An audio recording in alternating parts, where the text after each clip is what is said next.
You're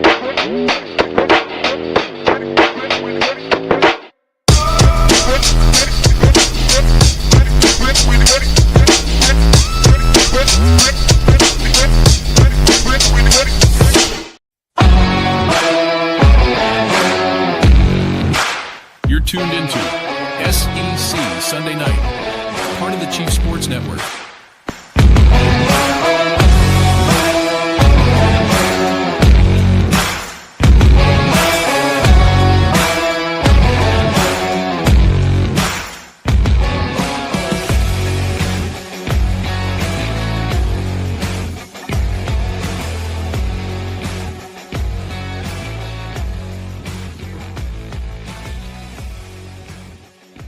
Hit the lights. It's Sunday night. Welcome in to SEC Sunday Night right here on the Chief Sports Network.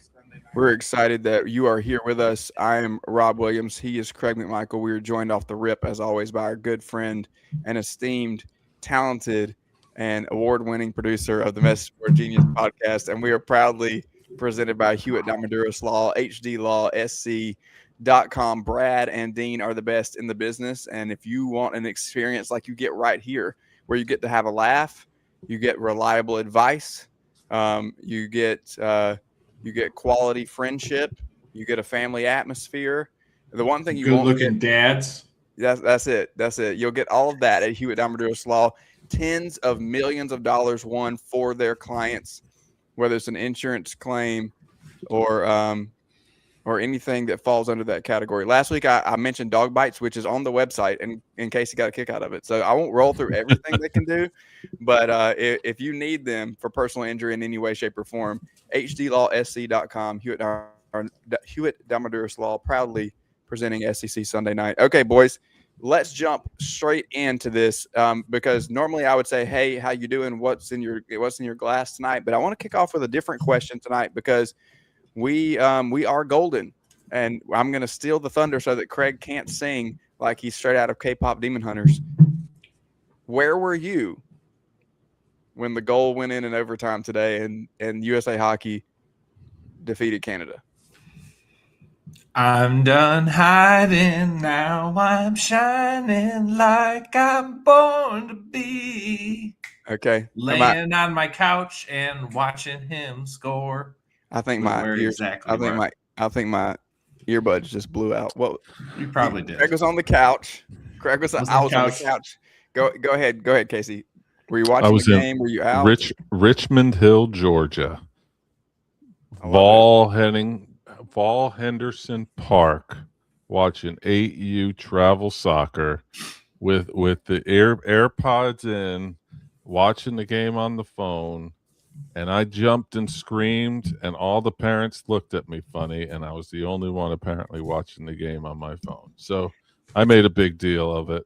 It's kind of crazy to me to have to ask the question of other people about whether or not they were watching the game. It's crazy to me that you're at an 8U tournament and you're the only one watching the game. I feel like this was an historic moment for those of us who are Americans and tuned into sports, which is seemingly like 3/4 of the population, I would think. And even if you're not a sports person and definitely not a hockey person, there were so many people tuned in. And Mike Tirico said this on the broadcast. There are lots of people who don't normally watch hockey that are tuned into this game simply because of the magnitude that of what was going on and what was happening 46 years to the day since the Miracle on Ice defeating Russia or the Soviet Union at that point, and just chills to think about the magnitude of what happened and the elation on the faces of the team because they understood exactly what they had done. The USA Hockey Brotherhood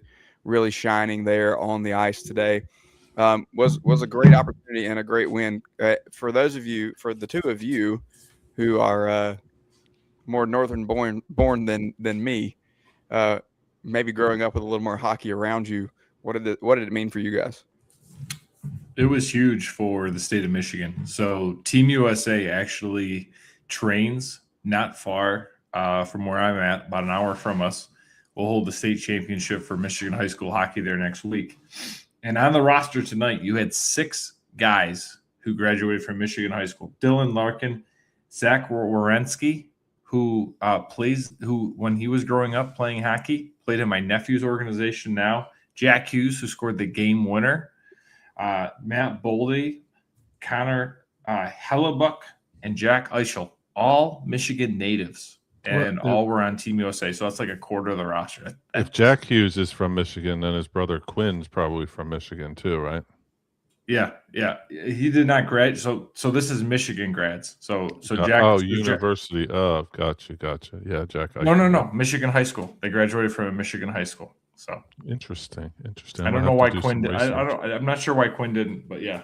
But there's a strong connection here in Detroit, as they would say in CBC. So it was awesome to watch.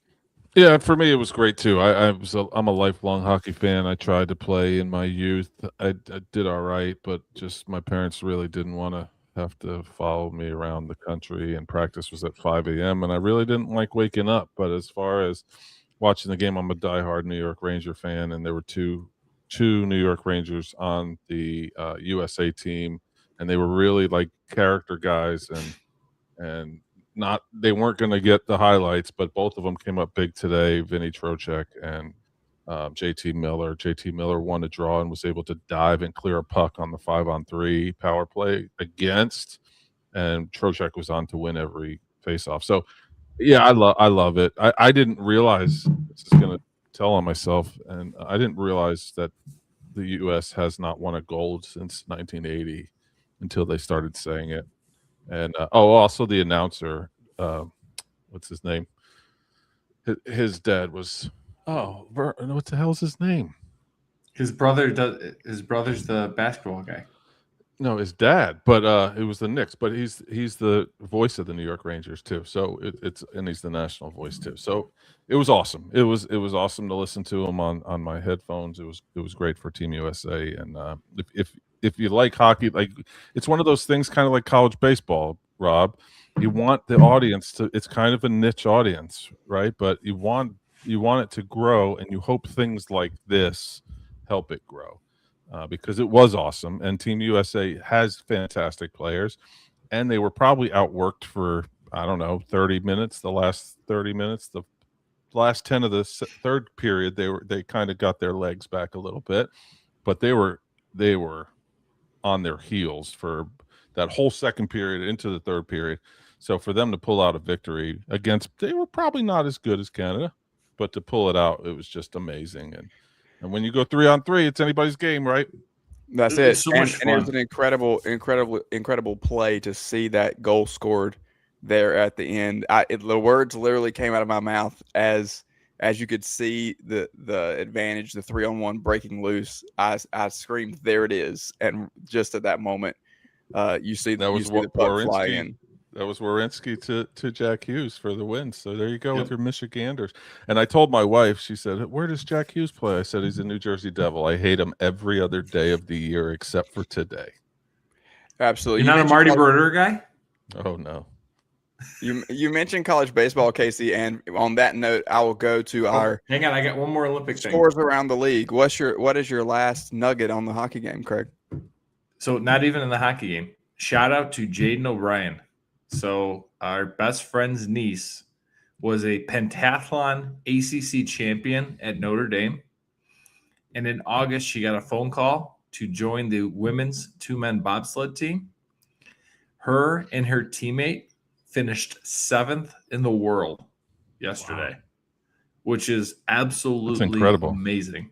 I mean, just an absolute beast. So shout out to Jaden O'Brien and the whole O'Brien clan. We had a nice little party yesterday watching that, celebrating that, and that was an amazing time.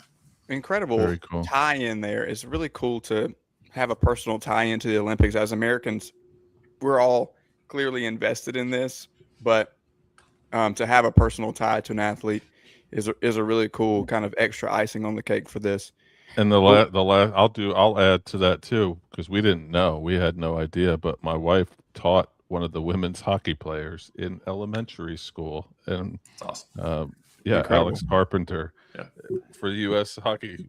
She sent me the thing yesterday. She had no idea that girl was even playing hockey, but so it was cool. And playing at that level is phenomenal. So the Megan Kelleher who scored the game winner for the women, she's also from Michigan. Graduated about 20 minutes from me. So Michigan ties all over the Olympics.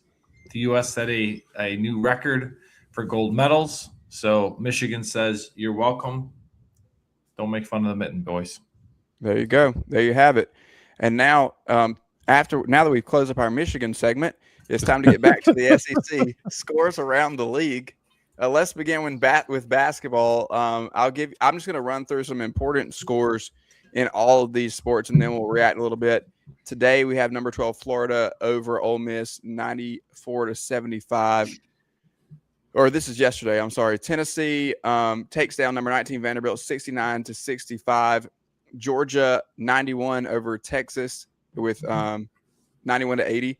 That's important as Georgia has moved kind of off that bubble and kind of keeping themselves in there. Number 20 Arkansas 94-86 over Mizzou. Number 25 Alabama stays hot 90-83 over LSU. A&M is off the schneid a little bit 75-71 over a bad OU team, and then Auburn with the last minute tip-in victory 75-74 over Kentucky. Some notable midweeks we have not had an opportunity to talk about. Alabama 117-115 over Arkansas. Acuff goes for 49 in a double overtime loss for the Hogs. Incredible game. If you guys did not see this, Acuff in a boot for a couple of days beforehand and goes out there and absolutely balls, playing himself into potentially the top 3 discussion in the draft, which is crazy at his size 6'2", 6'3", definitely looking like a top 5 pick to me. He is a scoring machine and an absolute dog. Size is the only thing going against him. But Arkansas falls to Bama, but man, what a game. Blew a little bit of a lead, but really enforces what we've been saying about this Arkansas team.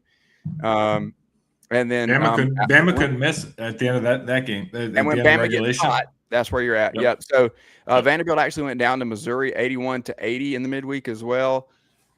And Mississippi State took down Auburn 91-85. Josh Hubbard, who is the leading scorer in the SEC, had 35 in the first half for the Bulldogs. Shout out to Casey with the Hail State shirt there.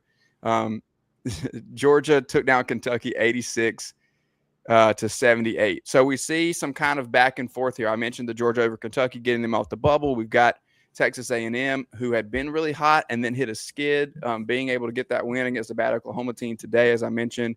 Arkansas and Alabama kind of vying back and forth in that upper middle tier.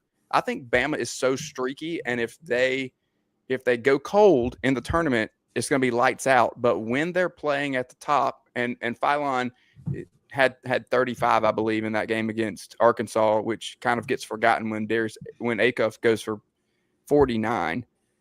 But Bama is a team that can do damage. It just depends on which version of them do you get. Florida is the most consistent at the top of this. We've said it time and time again. It's basketball, I understand, but Vanderbilt took the loss to Missouri and Tennessee both this week. So you see a good Vanderbilt team who's still predicted on that 4 seed line, kind of dropping a couple this week. We are at the end. Okay, we are approaching the final weeks here of the season before we get into the conference tournament.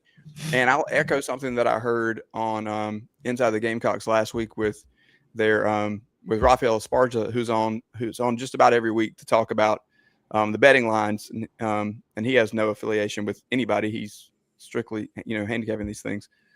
But he mentioned that the conference tournaments have become just as competitive and just as compelling as March Madness. It's almost like an appetizer because it's gotten so competitive in that environment. So we're right up against it getting crazy and exciting and buzzer beating season for us here as we move into tournament time.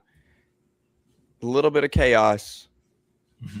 Anything stick out when we look at men's basketball before we move on to a couple other things? One of the things was Ross Dellinger had a good story this week, and they were talking about the Bediako case and Alabama. And one of the things that Ross had mentioned in the article, he also mentioned on the show this week, was that unofficially the committee is going to look at those 3 wins that Alabama had while he was on the roster, and they're going to kind of like say, we're not going to really count those like we're not going to hurt the team. So I know we were talking a little bit last week about, who may be on the bubble and where they may be. That may benefit an Auburn. They may benefit a Missouri. Yeah, absolutely. Auburn's in a little bit of a mess. Obviously, they beat Kentucky, but Stephen Pearl's in some definite hot water and a lot of questions being asked down there. Women's basketball, we've seen some interesting scores this week as well. I'll note today, number 3 South Carolina 85-48 over number 17 Ole Miss. It was a college game day game. And then number 11 Oklahoma over number 21 Tennessee 100-93. Thursday night, Oklahoma won as well over number 24 Georgia. A&M beat Tennessee on Thursday night. South Carolina took down number 25 Alabama, and LSU at number 7 defeated Ole Miss. So we can kind of see a few of those. These are all of the ranked matchups of the week. Oh, and also this past Tuesday night, Ole Miss beat Tennessee. So 3 straight losses for Tennessee this week. It is not a good look for the Lady Vols, as we kind of saw them get trounced a couple weeks ago by South Carolina and Columbia, and not a lot of bounce back has come after that game. Oklahoma continues to stay hot. And LSU has taken care of business to kind of solidify themselves, as we said last week, in the upper echelon with some ranked wins this week. South Carolina is dominating everybody in the SEC right now, and today locks down at least a share of the title. All they have to do is beat Missouri this week, and they will win the SEC regular season outright, which is obviously expected of them to do. Dawn Staley has had a ton of injuries this year, and so I'll just take a moment to note this may be one of the best coaching jobs that we've seen out of her in recent years, if not ever, in her tenure at South Carolina. Because although you would expect a team like the Gamecocks to play at this level and play towards the top of the country, the level of injuries that this team had, losing 2 of their stars and starters preseason before the year even began, and then almost every night of the year through the first half of the season, they didn't finish a game with the same players they started it with because somebody went down. So the ability to play against the schedule that she sets out for herself in that magnitude has been really, really impressive to me. And I'm going to move on to baseball here so that we keep on schedule just a little bit. Some notables on Friday. Everybody across the league was able to win their games except for South Carolina dropping a game to Army. Army threw a bullpen game. South Carolina just didn't have it any way, shape, or form. On Saturday, we saw Kent State beat Tennessee 2-1, and then New Haven 17-5 over Missouri. Missouri is historically not good at baseball, but still that's a significant loss in my mind. And then Auburn was the one that had the featured matchup against Florida State, and they were able to win that game 8-5. Kentucky also went down to Evansville 1-0 on Saturday. Now, on Sunday, Auburn once again gets a featured matchup. The number 9 Tigers take down number 15 Louisville 10-6, and pretty much everybody else was able to salvage their weekend. Okay, won their series. We've talked about that before. You drop one here or there, that's going to happen. But can you win? Can you win the series? The team that did not was Tennessee. The Kent State Flashes come in to Lindsey Nelson and take down the Vols in Knoxville. They won today 9-5. Is the sky falling, Casey, in Knoxville, Tennessee, now that Vitello is gone and Elander has taken over? I'm going to say basically the same thing I said last weekend. Tennessee is the worst team in the conference statistically right now, and they're sitting at 5-2. They're going to be okay. The sky is not falling. And I'll be honest, as not a fan of your conference, I don't want anything to do with Kent State, having watched some of those highlights and Saturday's game in a regional. I want nothing to do with them. There's mid-majors that have heck of a good lineup and some arms. Kent State showed that they can go into Tennessee and take 2 out of 3. I want nothing to do with that team. Yeah, and honestly, this is a team, guys, or a program in Kent State who makes the tournament. It's not like they're a stranger to playing decent baseball. And so I gave you a softball a little bit there and kind of set this up, but I would also say the sky's not falling anywhere. Like we've barely played any baseball. There's so much baseball in front of us, but it's the SEC, and everybody's going to panic and hit that button. And speaking of panic, Maggie wants to reiterate that I took it down. We do not need to talk Mizzou baseball. We'll try to. They're 5-2 also. We'll try to they're keep them fine. out, Maggie. If they have those losses to teams like they did this weekend, but it's still Don't early. worry about who you lost to, Rob. They're 5-2. It's still they haven't early. played a home game yet. They have that home field advantage. It's cold. It's cold in Columbia. That everyone knows about. Everyone in the SEC talks about that home field advantage that Mizzou has in baseball. Okay, now that we're done being super serious, it's time to move on. Hang on, wait. I got one more upset for the weekend. They are 5-2. Go ahead. The preseason pick of the Lady Gators lacrosse team finishing the Final Four. Big win in Atlanta this weekend, knocking off number 7 Clemson 14-13 at Morehouse College. Shout out to the Lady Gators. We're going to make sure that was the opposite of the I was wrong segment. That was Craig making sure we solidify our lacrosse moment, brought to you by Cranbrook Schools. Okay. Now let's take a look at a segment that's completely opposite of everything that we just did. So those are real scores, our real reactions. Let's be level-headed about baseball. Now it's time to turn the page to the fans who are anything but level-headed. It's time for It Just Means More, Genius. And speaking of Tennessee, let's start there, Casey. Yeah, let's definitely start there. MBG says Tennessee quarterback Joey Aguilar's request for a preliminary injunction was denied. So we have many different. FX Vol says, screw that judge. If I was Tennessee, I'd strip his season tickets. What a loser. And then you got Rocky Top Hoosier saying Heupel swings and miss on Heupel swings and miss on this offseason as well. 6-7 win team at best. O_WBLIV says it could only happen to Tennessee. Can't wait for Texas, Bama, LSU to come in our house and beat us. Hopefully Ole Miss will beat LSU with Chambliss. So glad Vandy got Pavia for another year to embarrass us at Neyland. It just feels like Tennessee football is mired in mediocrity. I guess that is better than sucking. And I think finally we got 3 of them here. DP Vol fan says a local judge denial only in Tennessee. The general says definitely a UT thing to get denied while others get approved. And Bayside says strip the judge's season tickets and his 2 degrees. So should we make sure that these Tennessee alums do not have degrees anymore if they're going to not let Joey Aguilar, Appalachian State transfer, from playing in his 9th year of eligibility? I made up the 9th year part. I think it was only his 7th. You're close, though. Details. Get a job, Joey. Shout out to this judge. I actually think it was I'm gonna 8, be honest. for being honest. Is it 8? Yeah.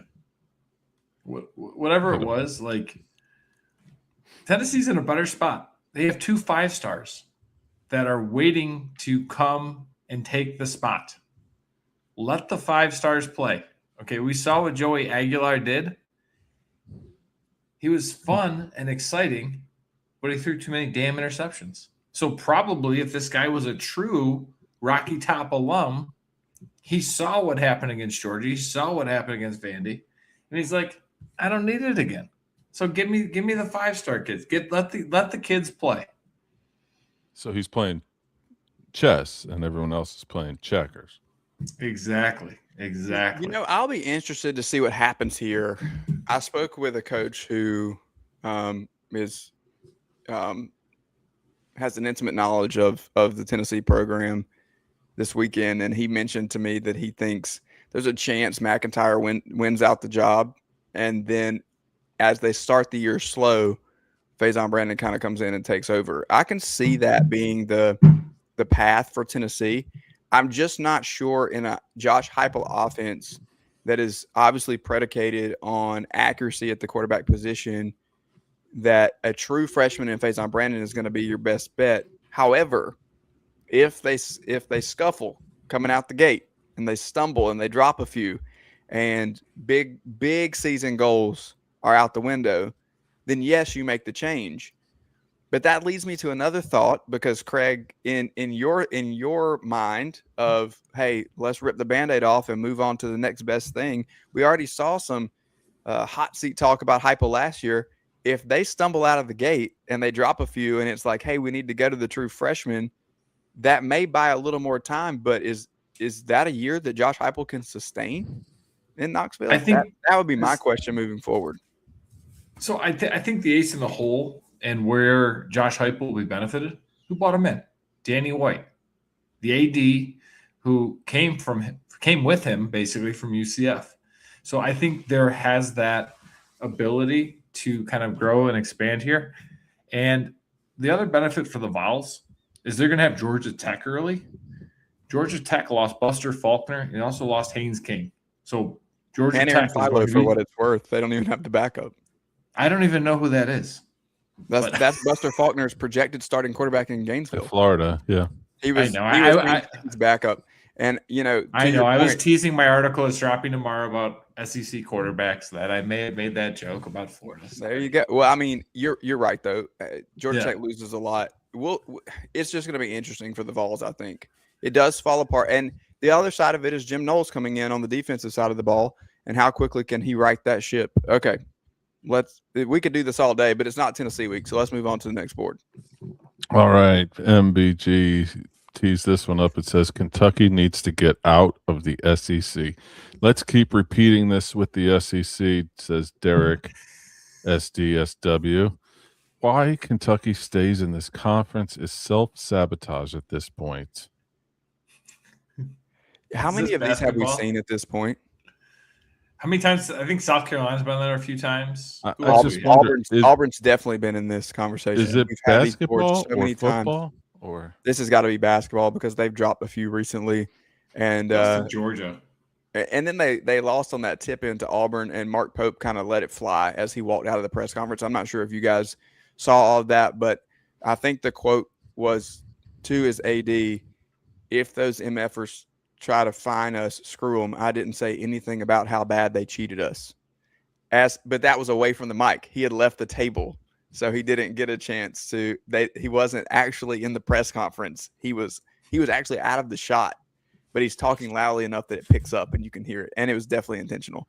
So I think this is beyond a shadow of a doubt a basketball board.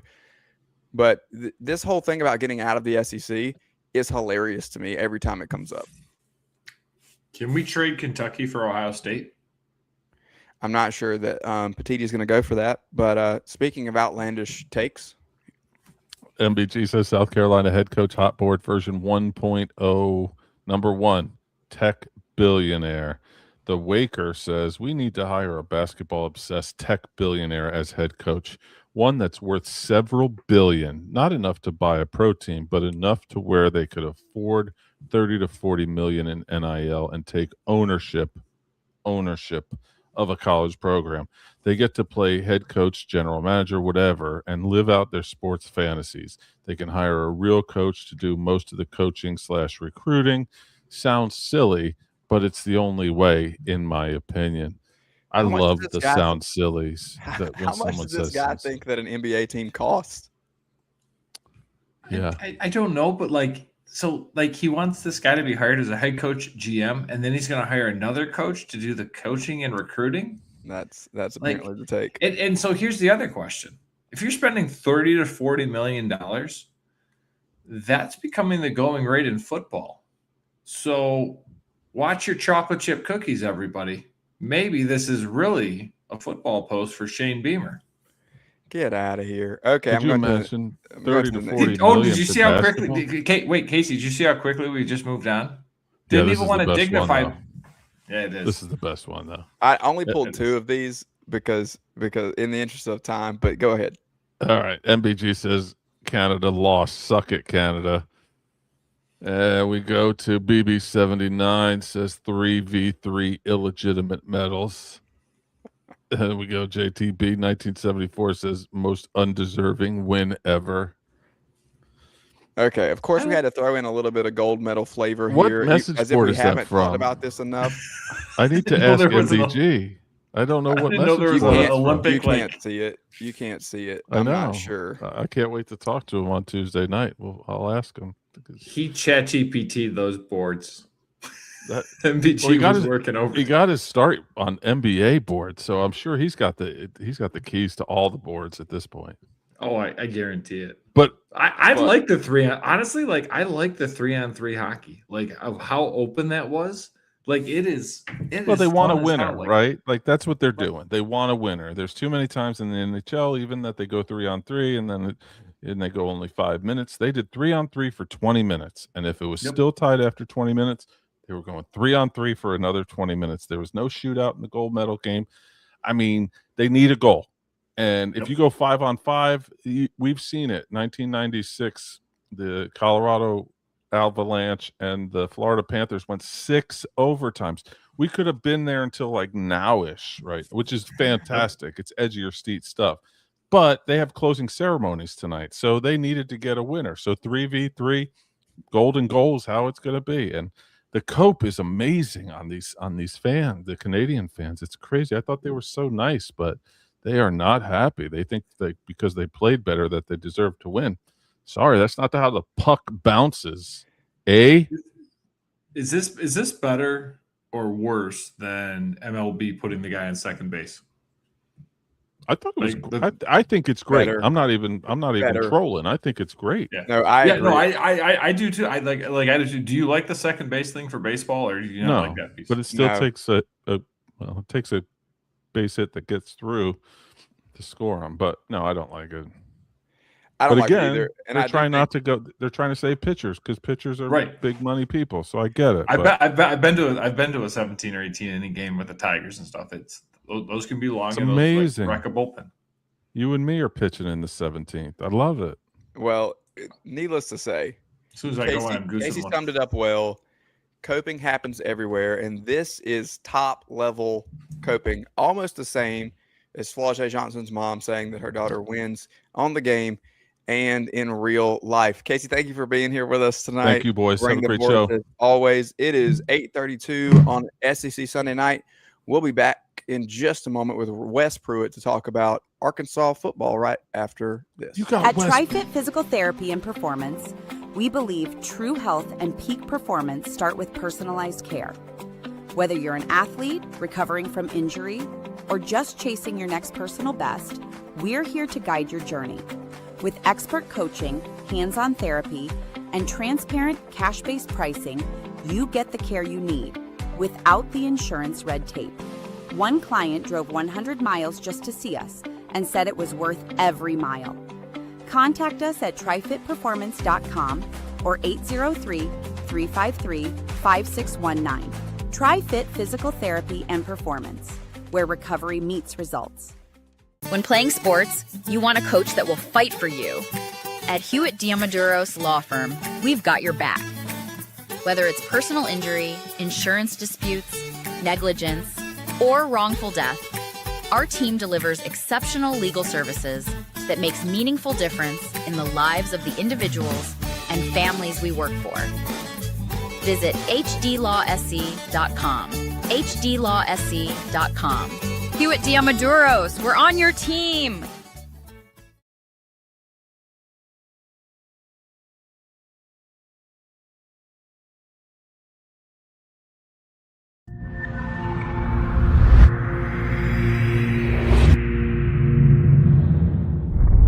OTC is go. Thank you. Go. PTC is go. LPS is go. Houston flight is go. Molotov. FTM is go. Safety com is go. STU is go. LRD is go. SRO is go. CDR is go. Launch director, NTD, our launch team is ready to proceed at this time. It's SEC Sunday night, presented by Hewitt Diamaduros. Visit hdlawsc.com. It's go time.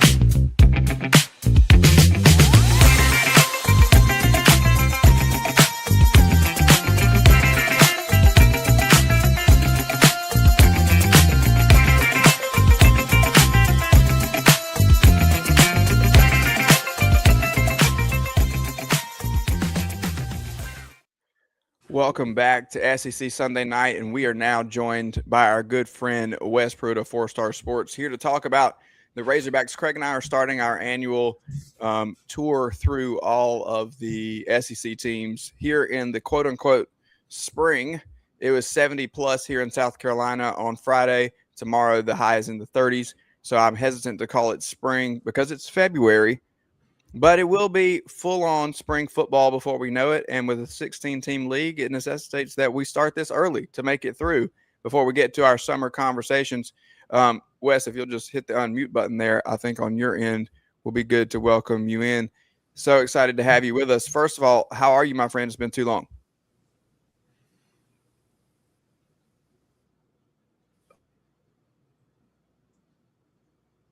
Man, I'm doing incredibly well. I appreciate coming on. You guys work up great stuff. And that video that you just played was incredible. Really enjoyed it. And the show so far has been very entertaining as well. Talking a little bit of hockey. I'm a big hockey fan, so I was about that portion. Go ahead. Sorry. No, I mean when the USA team wins gold, you can't not mention it, right? We try to kick off each week with some laughs and a little bit of a nod to the SEC fans and make sure that we are embracing the passion around the league. But we know what everybody wants to talk about. Although basketball and baseball season are in full swing, football is always king. And so when we look at what's happening in Fayetteville, it's a new day on the gridiron, and we're excited to kind of get your takes as you look at Ryan Silverfield and kind of some adjustments that have been made there, whether it's coaching staff or just overall cultural changes. What stands out to you about what's happening with the Hogs? I mean, just he has come in and he's quote all in. I mean, you'll hear it. You heard it at Memphis while he was there. You're going to continue to hear it here in Fayetteville. I think when you look at what he was able to do with his staff, first off, very quickly bring guys in. I think Ron Roberts was an incredible defensive hire, 4-2-5 scheme, very aggressive at the same time. It's what you need in the SEC. Even though Ryan's never coached in the SEC, he's competed against it and he's recruited against it, being in Memphis. So I feel like he is, I don't want to say he's ready, but he understands what his challenge is. And then you look at the schedule, man. Non-conference, okay, you expect to beat Tulsa. You expect to beat North Alabama, coincidentally, two teams Silverfield's very, very familiar with. Then you take a very interesting road trip out to Utah, and you could potentially be facing a quarterback in Kane Archer that a lot of people say he was never even approached when Silverfield took the job. He could have potentially brought him into Arkansas, big-time player out of Greenwood, Arkansas up here. Matter of fact, was 38-1 as a quarterback. Only game he lost was this year for a state championship. So the schedule non-conference sets up should be 2-1 and in non-conference. But man, I'm very eager to see if his words and the quote unquote promises can match on the field. So I think that's my biggest question is when Sam got let go earlier this season, there was an admission by him, there was an admission by the athletic director that, you know what, we didn't do enough to quickly embrace NIL. And you had a really good piece, I believe it was last week, about how NIL has quickly changed at Arkansas and how, Ryan's going to have to not only face the evolution of NIL, but he's also got to deal with Cal. Can you talk to us a little bit about some of those moves? Because I think you saw some very positive things with Silverfield and the NIL space, but I don't want to take too much of your thunder, my friend. Oh no, you're good, man. I would say this. I mean, as you guys are where I live, 5 miles from campus, Fayetteville's buzzing about football. I mean, I give Silverfield credit. They are definitely out in front of it. They're promoting online. They're posting their little workout videos. As far as NIL, yes, Ryan understands two things. He understands, most importantly, he has to build a foundation or a base of his program through the high school recruiting ranks. He has to. There's no other way not to do it. Then he comes behind that and goes and gets portal players. And if you look at his history at Memphis, he's landed just about every single one of them. I mean, he doesn't typically go get a player that doesn't really pan out. Now, this year for Memphis, or this past Memphis, defensively, you saw some guys that didn't really pan out. One of those guys, Cortland Marsh, now in Fayetteville. So, I mean, you're seeing the relationships, and that's where the NIL is really important. I mean, one of the basketball games this year, guy walked up and handed Hunter Yurachek a check, no pun intended, for millions of dollars based on a conversation he had with Ryan. As far as talking, Ryan's going to get you money in the building.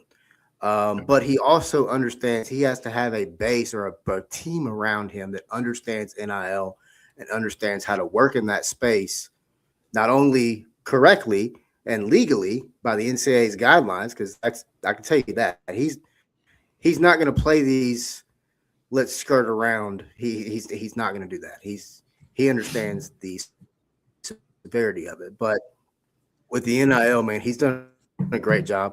And it's showing in his recruiting class. You look at the high school class, brought in a lot of Arkansas players. 10 out of his 28 players were from the state of Arkansas. They brought in from high school. And then you look at the portal guys, Sutton Smith, AJ Hill, other big name guys, a couple of guys that are defensive backs as well. There's obviously NIL money being spent because you're not going to bring those players in and have essentially a pretty stacked little roster entering the 2026 spring practice. Did that answer your question, Craig? No, it didn't. It didn't. I have that follow-up. So it's called like the front office now, correct?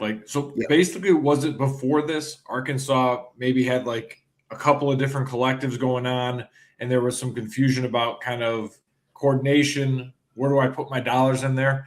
And has that come from Silverfield, or has that come from Yurachek bringing that within the athletic department now? So that took place prior to Silverfield being hired, but it was a great move. Everything's more centralized.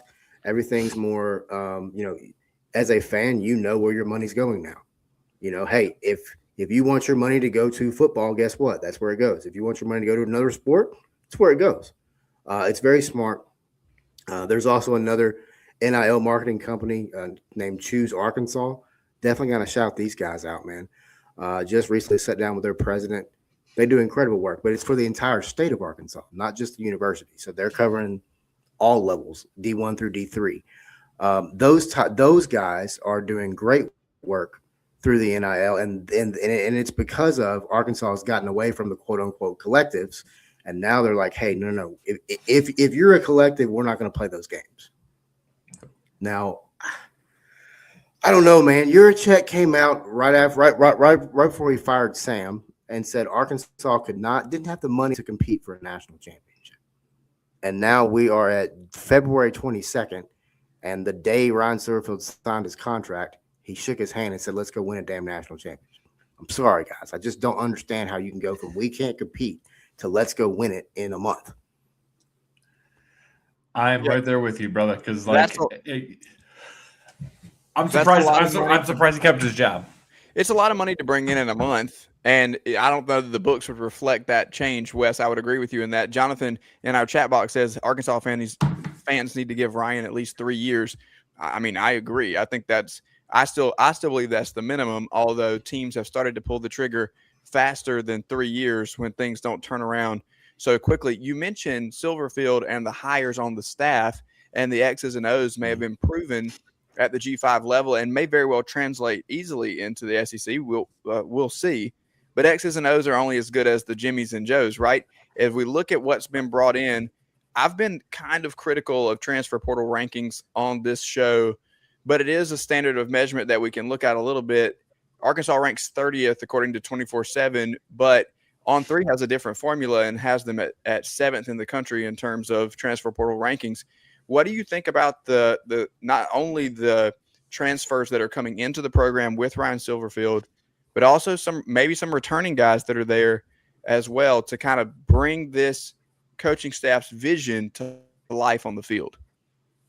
I mean, as far as staff, if I can start there, you look at Tim Cramsey. He's been with Silverfield for the last 4 seasons. 5 actually. He was there. Had Seth Hennigan's entire career, and you can go look in the history and Seth Hennigan's top 50 all-time passing yards. He averaged 36 points per game at Memphis, top 25 scoring every season he was there. He's very brutally honest about it. He wants to go fast and he wants to have fast players. KJ Jackson fits that bill. Returning Arkansas quarterback, dual threat, big frame. He's got to prove his consistency both in play retention and pass, obviously throwing down the field. But you look at offensively, him, Braylon Russell, big local guy from Little Rock, Arkansas, big. I call him a bowling ball running back. That's just kind of how I label him. He's going to run you over, but he can also kind of run by you. Then you talk about portal. He brings over Sutton Smith, home run hitter from Memphis. Maybe a little bit of question marks of how he ended his career at Memphis, but that's neither here nor there. It's just, the whole sit out thing. It's just, I don't know. It's very weird to me, especially when you know what's happening anyway. But you look at other guys on the field. I mean, Jaden Platt, another big tight end, going to be really interesting to see. Matt Adcock came over from Memphis, another tight end. Going to be interested to see offensive lines where it's going to be, though. In the trenches, Arkansas has to get big, faster, and stronger. And if they don't, they're in trouble because you have to be able to protect that quarterback. He's going to be taking hits. You look at Memphis's offense last year, you look at the quarterbacks, there's a reason so many played because they were constantly taking hits. So you've got to be very with your players. Defensively, obviously, everything circles around Quincy Rhodes Jr., man. Kid is an absolute menace. He's going to be a lot of fun to watch for sure. Then a transfer, Kamori House from North Carolina. He's experienced. He's got great communication skills. And I mean, people may go, Wes, why the hell are you mentioning that? Well, on defense, you have to talk. You don't talk, you're not successful. So he's got great communication skills, and he can go play the ball too. But yeah, man, as far as players to watch, that's just probably 4 or 5 right there, just off the top of my head that I can think of. And are you pretty confident like KJ Jackson is going to be that guy going to start? I know AJ Hill came in with Ryan from Memphis, but I know he didn't have a whole lot of time there, but does have familiarity with the staff though. But you feel pretty good about KJ going in there being the starter? I mean, according to Ryan, of course, it's coach speak, man. It's a open competition. I get that's why I'm asking you and not Ryan, because I figure I get a better answer that way. Yeah, I mean, I will be honest with you. Yeah, I think KJ is going to be his guy. I think when you look, Tim Cramps to run his own pal. Tim wants to. Oh yeah, no, you're good, man. I think it's KJ. Yeah, I think KJ will end up being the guy, but it's one of those things where if you're an Arkansas fan, you've got something now that you really hadn't had in a few years anyway, and that's a little bit of confidence that, hey, if the starter goes down, this backup at least understands what the heck's going on around it. He has a lot of familiarity, but I mean, it's. You know how this is. I mean, I'll be honest with you. It's everyone 1-year contract now. So, KJ may have a heck of a year and he may stay another year. I don't know. But I think KJ's the guy. I think the running back room is the most interesting room in the entire field because it is loaded with talent. And it's going to be hard to get everybody touches, especially in a NIL world. Mm-hmm. I love Braylon Russell, to your point earlier, and I think that he's always had some talent, and I think that there's an opportunity for the offense to get going, but I appreciate that you mentioned some defensive guys in terms of communication and athleticism, because that was really the problem for Arkansas last year. At times, you saw the offense be pretty competent. Now, there were some timely turnovers that hurt them, but it wasn't like they were just overall not moving the football. The defense, on the other hand, had a tough time. We'll put it that way throughout the season, and so making the change to be more consistent from a defensive standpoint is something that I think is interesting. And you're right, shoring up those lines of scrimmage is something that you're going to hear us say for 16 weeks straight, right? Every team is going to have to be built well from the inside out, especially in the SEC. That's just how it's going to go. Wes, when you look at the schedule, you kind of mentioned it earlier, an opportunity to potentially start fast with some opponents that Ryan Silverfield is familiar with. And I'm reading Jonathan's comment as the words are about to come out of my mouth. How many wins does it take for this Arkansas team to be considered a success in Fayetteville. Obviously, coaches speak is going to be, you want to win them all, right? You want to go win a national championship, but how many does he need to win to be successful? I mean, the smart self in me says 3 because I only won 2 last year. But in all honesty, not being sarcastic, I mean, you look at speaking of the schedule, 2-1, like I said, non-conference. Then you get into some very early SEC tests. It's a 3-game stretch where it's Georgia at home on the 19th of September. Then you go to Texas A&M, actually to College Station. It's not at Jerry's Land anymore. And then Tennessee comes home. Last time Tennessee came here, that guy, Jonathan Sturdy, that keeps commenting, was here in Fayetteville. And Arkansas got a big win over a top Tennessee team. Then you get into midseason. I think in that stretch, I think you come out 1-2 in those 3 games. So that's what, 3 wins, 2 losses right there. Then you've got midseason, you go to Vanderbilt. Diego's not there anymore. Who knows? You got Missouri at home. At Auburn, Alex Bullish, that's a whole nother podcast episode, just the history between those 2 guys. You're looking at potentially 6 wins, 5-6 wins at this point in time. And then you close the year with a gauntlet, man. You go South Carolina, you go to Texas, and then you got LSU for the Golden Boot to close the season. Now, Wes, just because Just because you're on the South Carolina network doesn't mean you can pick the Hogs. It's okay. No one's going to be mad at you on this side of the room. Yeah. Rob might start crying, hey, man, but he might cut you off and like go somewhere else or go to a break or something like that. But we ain't going to be mad at you. I mean, I think they can get a win over South Carolina. Now it's at home.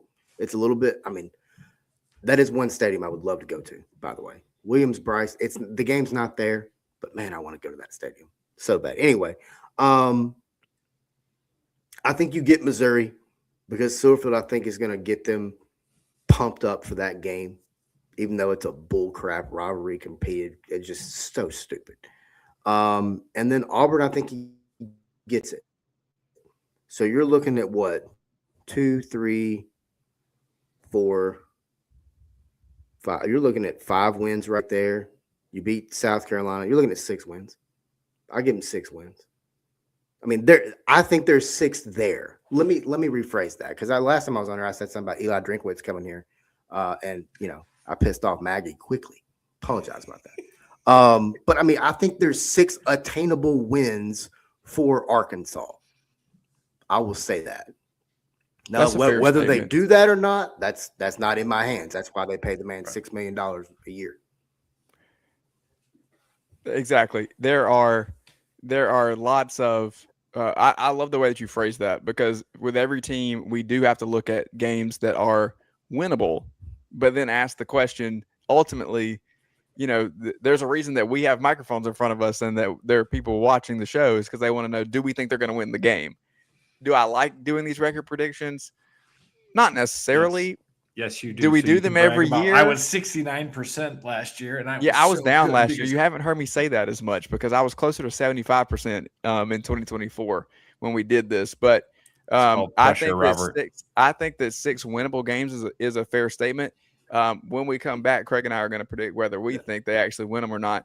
Wes, thanks a lot for breaking it down with us. We appreciate you being here as always. Phenomenal stuff. And you guys can go follow Wes at 5-star or 4-star Sports Media, or you can follow him directly. We tagged both in all of our tweets. We tagged both of them in all of our 4-star Sports Media at 4-star Sports M. But yeah, man, we 4star.live as well as the website. You guys want to go peruse through it. We got an article. I mean, I had an article out on the USA Gold today. So we cover a lot of stuff. We do a lot of talking, and I have a face made for radio, so it works out well. But appreciate you guys as always, man. All right, thank you, Wes. Appreciate you, brother. We appreciate it. This is SEC Sunday Night, and we will be right back after this. When playing sports, you want a coach that will fight for you. At Hewitt Diamaduros Law Firm, we've got your back. Whether it's personal injury, insurance disputes, negligence, or wrongful death, our team delivers exceptional legal services that makes meaningful difference in the lives of the individuals and families we work for. Visit hdlawsc.com. hdlawsc.com. Hewitt Diamaduros, we're on your team. Oh man, the building is on fire. Emergencies and accidents happen. When you're in the middle of a fire or water event, all you want is for things to return to normal as soon as possible. Resto Pros of the Midlands is with you, guiding you through the process and working with you to get your home or office back in working order. They'll answer your questions, discuss procedures, and can act as your advocate when it comes to processing your insurance claim. Resto Pros Midlands SC.com. Open 24/7 when you need them. Quality that is guaranteed. At TriFit Physical Therapy and Performance, we believe true health and peak performance start with personalized care. Whether you're an athlete, recovering from injury, or just chasing your next personal best, we're here to guide your journey. With expert coaching, hands-on therapy, and transparent cash-based pricing, you get the care you need without the insurance red tape. One client drove 100 miles just to see us and said it was worth every mile.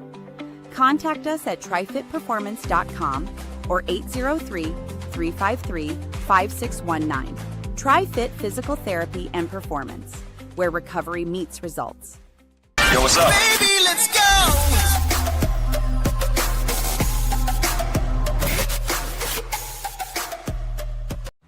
This is SEC, Sunday night, part of the Chief Sports Network.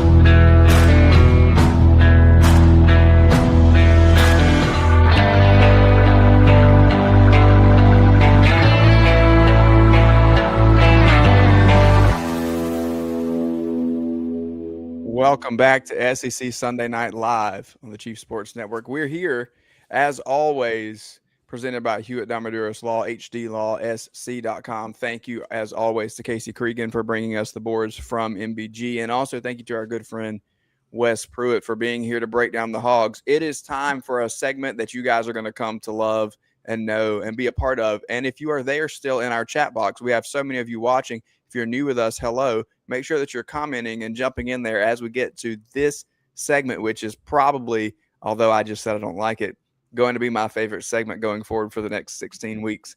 As we go through SEC schedules here in the beginning of the year, far from the football season, and tell you exactly what we think is going to happen.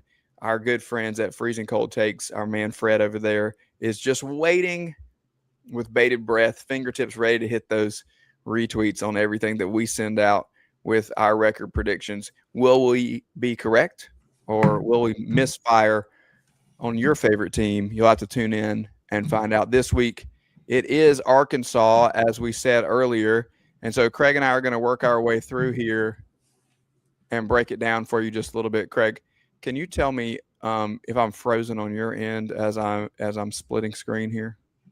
You are not frozen. Oh, that's perfect. Even better, though, you are probably going to say something to upset Maggie Johnson. Don't worry, Maggie. I cannot wait to have you on to talk about the Fighting Eli Drinkowitzes, to set young Robert straight, and to get and show him who the real Como is in the league, that it just means more. First of all, she's actually texting me right now. And second of all, oh, is that a flex? Is that a flex? That sounds like a flex. No, I'm just saying we're already in the middle of this conversation. And second of all, I've been pretty clear about my feelings about the marriage between Austin Simmons and Eli Drinkwitz. So I'm not sure that I'll be the one upsetting her when we pick the schedules this year. But let's jump in with Arkansas, Craig, and let's make our way through the schedule. Week 1, they have North Alabama. I think that we can both collectively say we're going to chalk that one up to a win. Yes, sir. Okay. Week 2, though, not wasting any time, going to Utah. A lot of folks high on the Utes this year, although they lose their coach and going through a little bit of a rebuild. Can they just jump right back at it? Maybe a too tall of a task for first year in Ryan Silverfield. Yeah, Rice Eccles is a challenging place to play. One of the most gorgeous facilities in college football with the Rocky Mountains behind it. But to me, that's going to be too much to ask for a young Arkansas team trying to figure their way. Yeah, I've got a loss there too. So we're at 1-1. We're both in agreement here. Then week 3, they get the Dogs. I'll just say, I'll let you have this one, but I'm going to go with an L again for the Hogs. Yeah, that's Georgia will be okay. Gunner's going to be all right. Do we need to dive in there? I think not. Week 4 against Tulsa, I'm going to give it to them here. Again, Wes made a great point that Silverfield is going to be familiar with this opponent. And I think with some SEC talent mixed in with some Memphis talent and others that are brought in through the portal, it may be a little bit much for Tulsa. So I'm going to give them the win here. Not so fast, my friend. I've got them at 2-2. Not so fast. Not so fast, my friend. I am going with the Fighting Clint Lambs. I think Clint Lamb is going to be the coaching carousel darling of the next coaching carousel. I loved what he has done at Tulsa. He had the portal house and had a truly great experience. Look for Tulsa to pull the upset. Wow. Okay. There's your hot take of the week, I think. Week 5. There's freezing cold take. The Hogs go to Texas A&M. I'm gonna take the Aggies. Spoiler here. I'm not gonna be super high on Texas A&M this year, but I am gonna see what kind of dance moves I can come up with or yell for that week. Your thoughts? That is my L. I gave you an L. That is a loss for Arkansas. Okay, week 6 is interesting to me because they're hosting Tennessee, and we just talked about in this Genius segment with the boards there that with Aguilar being out, this can go one of two ways for Tennessee and Josh Heupel. Do the young quarterback step up to the plate and lead this team through his system? You have a little more talent, I think, with both McIntyre and Faison Brandon especially than you do with Aguilar, but the experience that you're losing with Aguilar may cause things to kind of get a little, absolutely pun intended here, rocky in Knoxville. So we'll see what happens with Tennessee. I am going to say that they beat Arkansas, but I was really on the fence with this one, Craig. Yeah, I'm going to say that this 11:45 kick on Jefferson Pylon, the SEC Sports Network, Arkansas will find their first SEC win against Rocky Top. Okay. An unexpected loss to Tulsa, and then maybe an unexpected win against Tennessee in Craig's prediction. The following week against Vanderbilt is where I have Arkansas finding that first win. I've previously stated that I am not convinced that Jared Curtis will be the savior of the Vanderbilt football program. I think that savior is now gone in Diego Pavia, and it will take some time for young Curtis to get accustomed to the SEC. And so I see a little bit of a slip for Vandy this year, and for that reason, I'm going to take Arkansas to kind of sneak in there and get one done here. Arkansas moves to 2-0 against the state of Tennessee, and they beat the Vanderbilt Commodores. Two-game win streak. This is not what we talked about off air, ladies and gentlemen. He's going off script. Okay. Week 8, they have a bye. Week 9, they host Missouri. I'll say it here. Fighting Maggie Johnsons. I think Austin Simmons is going to be great for Eli Drinkwitz, and I think that Missouri is a team that teeters on an opportunity to crack into the upper tier of the SEC here in 2026. So I think they take care of business against Arkansas. They've done so pretty much over the past decade plus. So I don't see this being a year where Arkansas kind of jumps up and gets them. Yeah, I think the Fighting Maggie Johnsons will take care of it. I do not think they will be Missouri will be the upper tier of the SEC. I think they'll be the upper tier of the middle 8. But yeah, I think Missouri. I think Austin Simmons is going to be too much for them. Week 10, a little interesting here. In Jordan-Hare, you got a new coach at both schools. Auburn, obviously, Wes mentioned Alex Golish, a little history with Silverfield from USF, from Memphis, respectively. I think for me, when we have these types of situations, there's a lot of unknown, right? We have no idea exactly what these teams are going to be. But I love Byron Brown, and I love his familiarity with the Golish system. I love what he was able to do last year. He's on a short list of quarterbacks who have thrown and rushed for 1,000 in the same season. And so I think I got to go with War Eagle here and give an L to the Razorbacks. I'm going with the House of Horrors here. I'm going with Auburn. Yeah. I think that one's going to be too tough. Yeah, and it's at Jordan-Hare, which really changes the game a little bit. Now, Week 11, a game that we previously discussed with Wes here, South Carolina goes to Arkansas. This is late in the season. What does this Arkansas team look like? How have they come along? It's hard to predict any of these schools. What does South Carolina look like in Week 11? What type of program or what type of team are you looking at? We can't sit here today and predict unexplainable losses.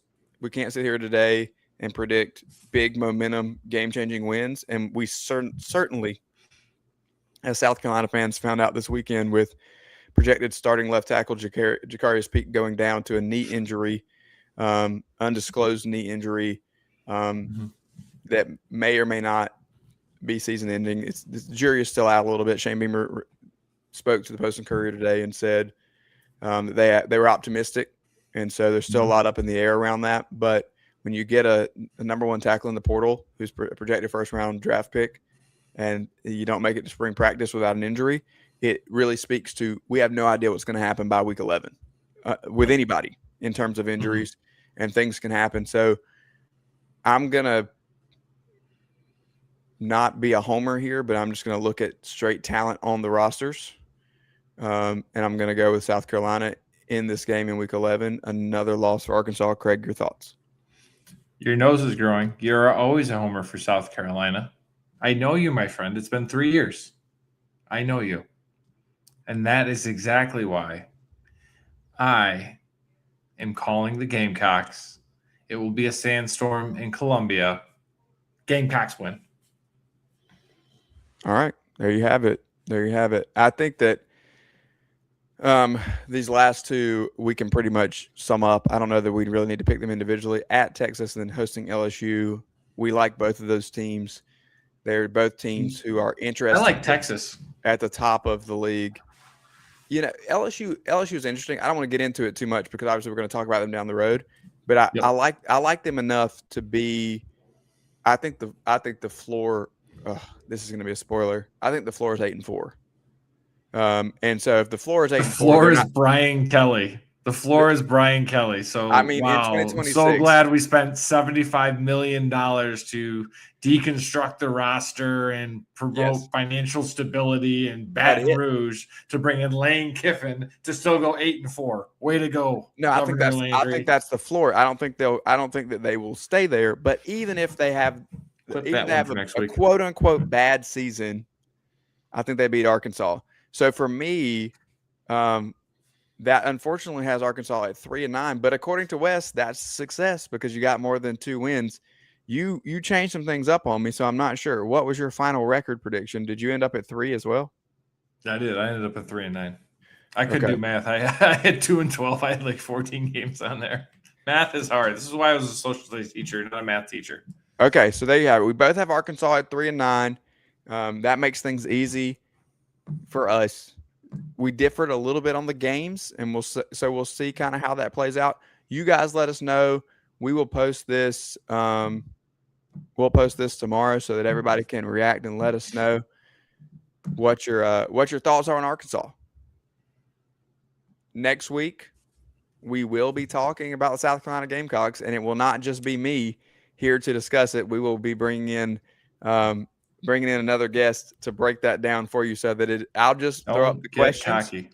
Yep. And we'll bring have the someone else cookies here. We'll have someone else here to break that down. Craig, you do that. You bring the cookies, and you bring the ice hockey, and you bring your lacrosse stick, and everything that makes us interesting that people come back to watch us week after week.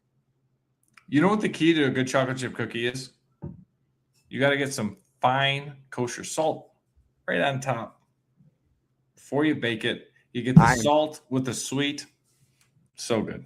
I'm certain Emily Beamer is fully aware of how to. Do you do whole milk with yours, or do you do like oat milk or some sort of like pine needle milk or something like that? I don't know. Are you milking the pine needles? Okay, a shot at my pine needle tea.